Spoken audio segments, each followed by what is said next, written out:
Hey guys, Tonic here. Earlier today, the Fallout 76 PTS was updated, bringing in the second mission of the Pitt expedition for testing. This new mission is called From Ashes to Fire, and it has a whole new map that is much different from the first Pitt mission. It also does have some new characters and a pretty neat new storyline or quest line. So in this video, I am going to share some footage that I got and run through what we had to do for the new mission. And before I go any further, I do want to give a quick spoiler warning because I am going to be going over the entire mission.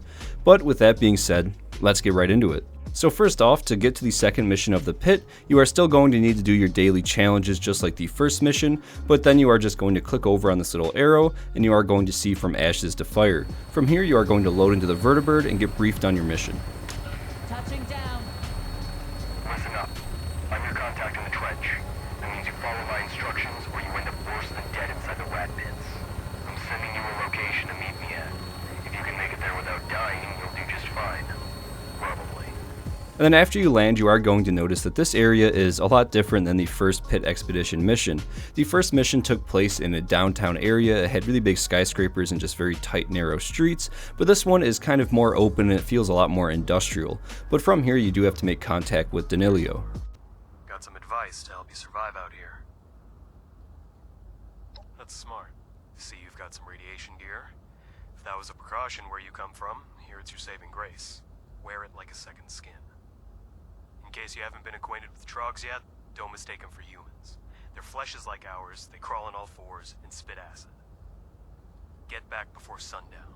Trust me on that, and I'll explain later. We're hitting the Sanctum today, but we need to make some preparations first. You ready for instructions?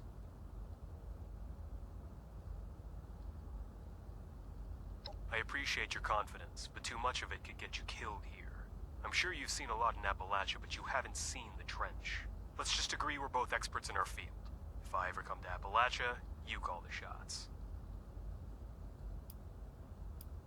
Anyone navigating the trench needs gear. Most importantly, masks and meds. The fanatics are the best equipped people in the trench. They have a labor yard nearby you can raid for supplies. There's a hidden drop box in the yard as well. Deposit the supplies there, and I'll redistribute them to escapees. I'll get in contact when you're finished. Don't mess up. Mistakes carry a heavy price. So from here we have our first task. We have to find some meds and some masks. The meds are going to be in these yellow supply crates that you can find around the base, and the masks are going to be worn by these fanatic scouts that you have to take down. After you do end up collecting everything that you need, you're going to go deposit it in these little loot boxes for the Union. With all of the supplies dropped off, we are now done in this area, and we can continue on with our expedition. Now, I will say that this part went pretty quick. It only took me maybe 3 to 4 minutes using a bloodied build. I was able to mow down these fanatics pretty quick, but once we end up getting to the fence, we hear from Danilo again. So far, so good. Now let's see if you can survive until the outpost. There aren't many safe places for survivors in the trench, but this is one of them. I'm sending you the coordinates. Look for a waterfall. Make it here alive. We'll talk about bringing hell to the Sanctum. From here, we just have to make a pretty quick run through the trench. He kind of made it sound like it was going to be the super dangerous place where it was going to be tough to get to him, but it only took me about a minute and I only had to kill maybe 4 or 5 enemies. You made it. When you're ready, we need to head underground. It's the only way in or out of the Sanctum. Everything else is untraversable. The Sanctum itself, the cathedral, it's crawling with fanatics. Them, and the unfortunate victims they're holding hostage. Sorry to say it's not going to be any more pleasant down there than it is up here. Let me know when you've steeled yourself. Only the worst of the fanatics are confident enough to traverse the underground freely. The harrowers.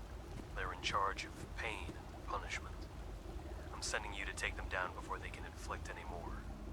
And now we start the main part of the expedition. We have to enter the Sanctum, collect some fallen prisoners' collars, and speak to a fanatic skeptic in the Sanctum. Now on the way over there you do have to run through the trench, and I gotta say that the map design here is phenomenal. It reminds me a lot of the Divide from Fallout New Vegas. Everything is just completely destroyed. It's very dusty. It's just this massive crater that you have to run through, and it's pretty neat to explore. I actually really enjoyed this part. Also around this time I ended up joining a group with 3 other people so we could have a full group of 4 to complete the expedition, but eventually after running around you do end up finding the entrance to the Sanctum. It's a dark dungeon-like area with lots of different hallways and this really cool torture device made out of an electrical chair powered by a fusion core generator, and we did also test it out and it does work, so that's pretty awesome.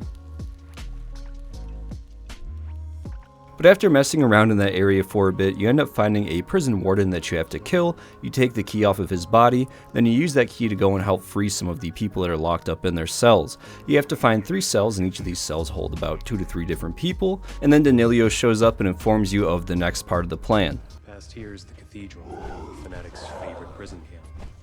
The captives here, they get beaten down into shells. This is the reality of the Pit for ordinary people. If you're not strong or cruel enough, everything but your life is stripped from you. All the captives wear tracking collars, as if escaping without them wasn't already hard enough.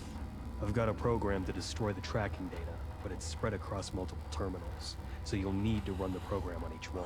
If you go straight ahead, you'll emerge right in the middle of the cathedral. Instead, I recommend sneaking in through the catacombs on the right. It's your call. I'll unlock the gate now. So from here you are given 2 choices. You can either run right up the middle and go in guns a-blazing, or you can take the right and take a more stealthy approach.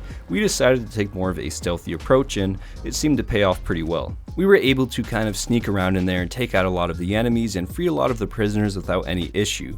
Now that being said, if we did end up going in guns a-blazing, I don't really think it would have made that much of a difference. There really wasn't a whole lot of enemies inside of the cathedral, and if we went in guns a-blazing, maybe more would have spawned, but even then they really are pretty easy to deal with, so I don't really think it made too much of a difference. But moving on here, freeing the prisoners is not our main task. Our main task is actually just to destroy the tracking data on the Fanatic terminals, and to do this you pretty much just have to go and find the Fanatic terminals and then run a program called the Data Terminator, and it'll do all the work for you. So it's super easy, you just have to click a few buttons. And then also this is us talking with the Fanatic Skeptic. It's just a person that isn't really sure if what they're doing is right. They feel kind of bad for capturing all of these people, and you can just kind of talk them out of being a fanatic. And lastly, finding the fallen prisoners' collars can be pretty gruesome. Some of them actually have died in some pretty horrible ways, but after you find all 5 of them, you are done with that task.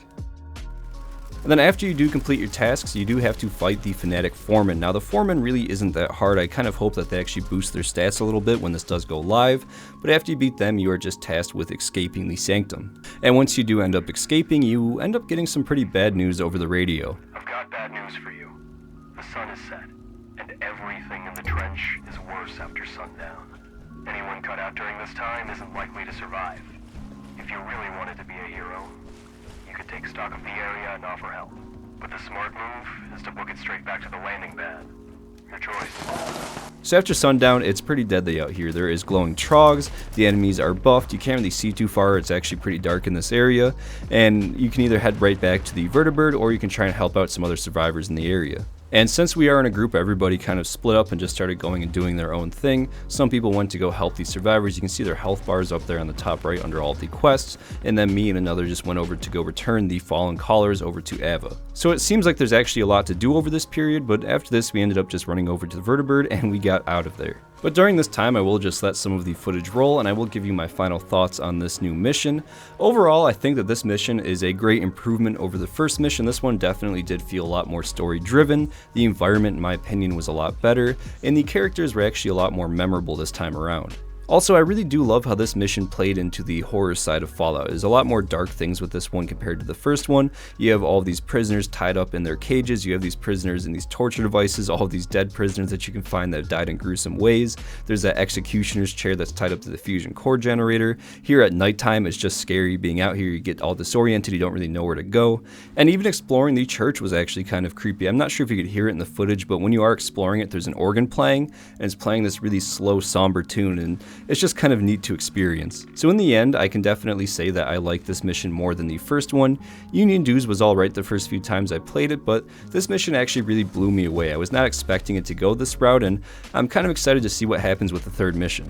But that is pretty much going to be it for this video, so I would like to say thank you for stopping by and watching. I really do appreciate it. And as always, I would like to give a massive thank you to all of the channel members: Yosevated, Nick Licht, Robert Kennard, Victrix, Argendeer, Shaky Hands Workshop, Esdeath93, Dalton Murphy, Axel, Kevin W, Anna S, Fallout McFly, Networkgate, Golty, Wandering Wastelander, Lanthar, Captain Awesome, Citizen Girl, Heather Henderson, Patrick Ruda, 23 Icefire, Jay Smith, Bowser Double Frang, Theodore, Digital Aardvark, Christy Mellon Schwitz. Thank you guys so much. I love you guys, and have a great day.